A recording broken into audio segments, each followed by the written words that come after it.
વલસાડના કાંઠા વિસ્તારમાં વરસાદના કારણે તારાજી કાંઠા વિસ્તારના ગામોમાં 40થી વધુ ઘરના પતરા ઉડ્યા। દરિયાકાંઠે લાંગરેલી બોટને પણ નુકસાન થયું। 7 થી 8 બોટોને નુકસાન પહોંચ્યું। સરકાર તાત્કાલિક સહાય જાહેર કરે તેવી માંગ ઉઠવા પામી છે।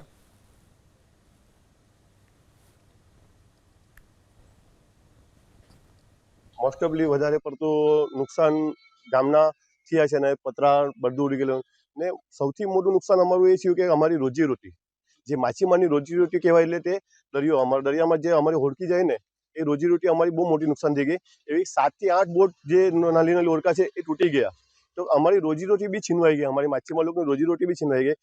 નુકસાનમાં જોવા જઈએ તો આપણે 40 થી 50 ઘરના પતરા ઉડી ગયેલા છે। 3 થી 4 ઘર ઉપર મોટું મેજર ડેમેજ છે, જેમાં ઝાડ પડવાની થયેલું છે, ઝાડ પડ્યા છે અને જે 8 થી 9 બોટને નુકસાન થયેલું છે। હવે એક બોટનું આપણે આકારણી કરીએ તો 70 થી 80 હજારની એક બોટ છે એમની, એવી 8 થી 9 બોટ છે અને ટોટલી ડિસ્ટ્રોય થઈ ગયેલી છે। એનું કોઈ નિરાકરણ જ નથી કે પાછી બની શકે।